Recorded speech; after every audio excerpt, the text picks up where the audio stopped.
I welcome you to learn English. இந்த வாக்கியத்தை பாருங்க. நான் விற்றேன். I sold. செல்லோட பாஸ்டன்ஸ் sold. நான் விற்றேன் அப்படின்னு அர்த்தம். அப்படின்னா கார் விற்கப்பட்டது அப்படின்னு எப்படி சொல்கிறது? The car sold அப்படின்னு சொல்லலாமா? அப்படின்னு சொன்னால் தப்பு.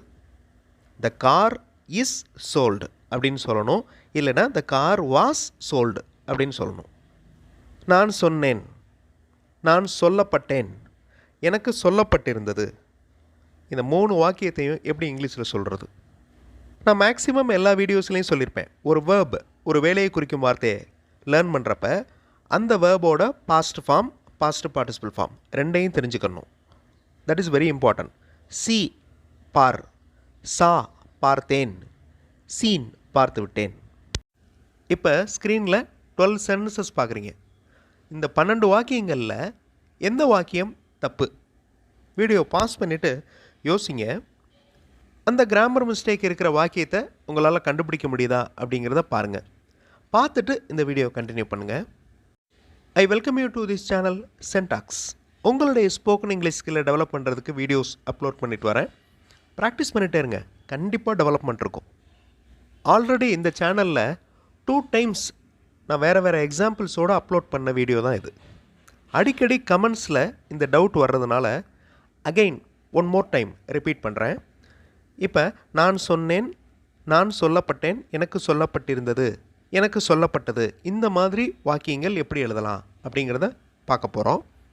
இங்கிலீஷில் பி வேர்ப்ஸ் அப்படின்னா ஆம், இஸ், ஆர், வாஸ், வேர், இந்த வார்த்தைகள் தான் be verbs. Look at these sentences. I tell. I அப்படின்னா நான், டெல் அப்படின்னா சொல்கிறேன், கூறுகிறேன். ஐ டோல்டு, அந்த டெல்லோட பாசன்ஸ் டோல்டு. நான் கூறினேன், நான் கூறுகிறேன், அதாவது நான் சொல்கிறேன். ஐ டோல்டு அப்படின்னா நான் சொன்னேன் அப்படின்னு ஆயிடுது. அதே மாதிரி ஹீ கேவ், அவர் கொடுத்தார். இந்த 3 வாக்கியங்களில் பி வேர்ப்ஸ் ஏதாவது இருக்கான்னு பாருங்கள். அந்த ஐக்கும் டெல்லுக்கும் நடுவில் ஏதாவது இஸ் இருக்கா, வாஸ் இருக்கா, ஆர் இருக்கா, வேர் இருக்கா? எதுவுமே இல்லை. பி வேர்ப்ஸ் எதுவுமே இல்லை. சிம்பிளாக ஒரு சப்ஜெக்ட் இருக்குது, தென் வேர்ப் இருக்குது. ஐ tell, I told, he gave. நான் முதல்ல சொன்ன மாதிரி கமெண்ட்ஸில் இந்த மாதிரி வாக்கியங்கள் கொடுத்து டவுட்ஸ் கேட்குறாங்க.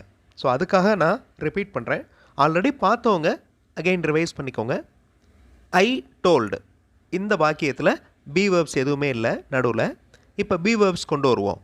ஐ ஆம் டோல்டு. ஓகே, இந்த ஐக்கும் டோல்டுக்கும் நடுவில் ஒரு பி வேர்ப் கொண்டு வந்துட்டோம். ஐ ஆம் டோல்டு. இந்த டோல்டு என்னது? Tell, told, told, past participle. சரியா? எனக்கு சொல்லப்பட்டது அப்படின்னு அர்த்தம். ஐ ஆம் டோல்டு அப்படின்னா எனக்கு சொல்லப்பட்டது, நான் சொல்லப்பட்டேன் அப்படின்னு அர்த்தம். ஸோ பி வேர்ப் வந்துச்சுன்னா எனக்கு சொல்லப்பட்டது, நான் சொல்லப்பட்டேன்னு அர்த்தம்.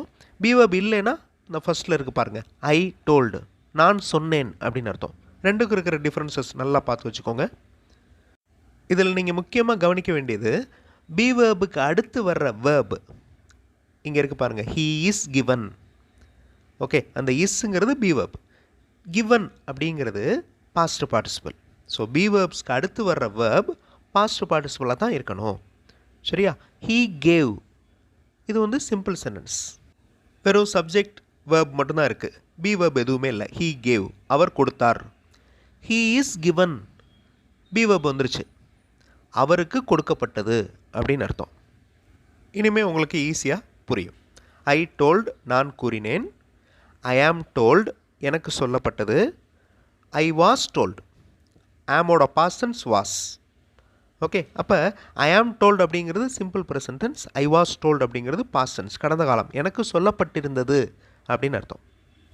ஸோ நம்ம ஃபஸ்ட்டு பார்த்த அந்த எக்ஸாம்பிள், கார் விற்கப்பட்டது, the car sold.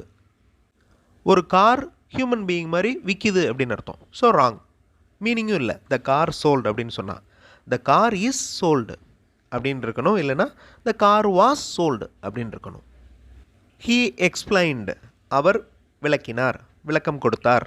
He explained. He is explained by the teacher, அவருக்கு ஆசிரியரால் விளக்கம் கொடுக்கப்பட்டது. Okay, he explained, he is explained, ரெண்டுக்கு இருக்கிற டிஃப்ரென்ஸ் நல்லா பார்த்துக்கோங்க. யூ கிவ், நீங்கள் கொடுங்கள். யூ ஆர் கிவன், உங்களுக்கு கொடுக்கப்பட்டது. இந்த ஆர் அப்படிங்கிறது பி வெர்ப். ஆருக்கு அடுத்து வர்ற வார்த்தை கிவன், பாஸ்ட் பார்ட்டிசிபிள். இப்போ உங்களுடைய டர்ன். 12 வாக்கியங்கள் கொடுத்துருக்கேன். வீடியோ பாஸ் பண்ணிக்கோங்க.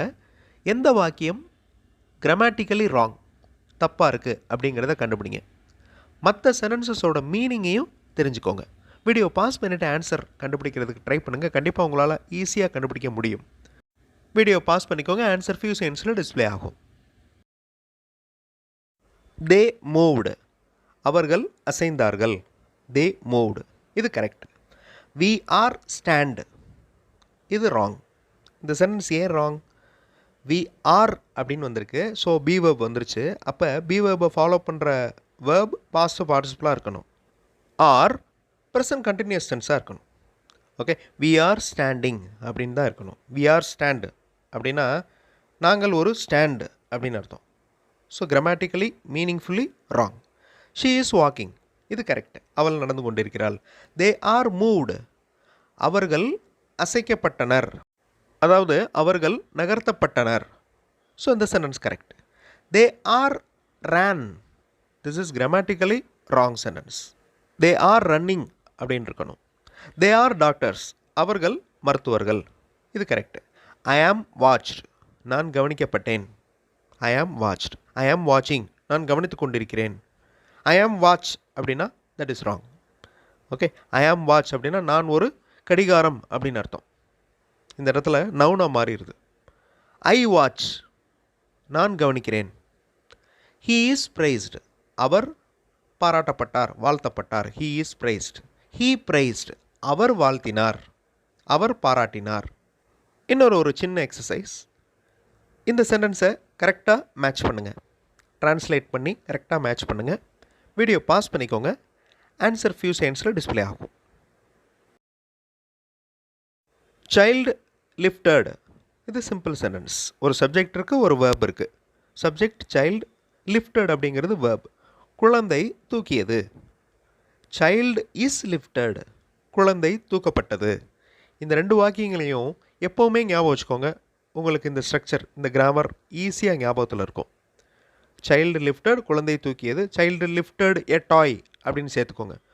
சைல்டு அதாவது குழந்தை ஒரு பொம்மையை தூக்கியது. Child is lifted by his father. Okay, அவருடைய அப்பா அந்த குழந்தையை தூக்கினார். ஹீ த்ரூ பால், அவர் பந்தை எறிந்தார். He threw ball. Ball is thrown, பந்து எறியப்பட்டது. மணி இஸ் டேக்கன், பணம் எடுத்துக்கொள்ளப்பட்டது. தே டுக் மணி, அவர்கள் பணம் எடுத்தனர். இப்போ உங்களுக்கு ஈஸியாக புரிஞ்சிருக்கும். இனிமேல் இந்த கன்ஃபியூஷன் வராது. ஏன்னா இந்த ஸ்ட்ரக்சர், இந்த கிராமர் ஸ்ட்ரக்சர் ரொம்ப ரொம்ப இம்பார்ட்டன்ட்.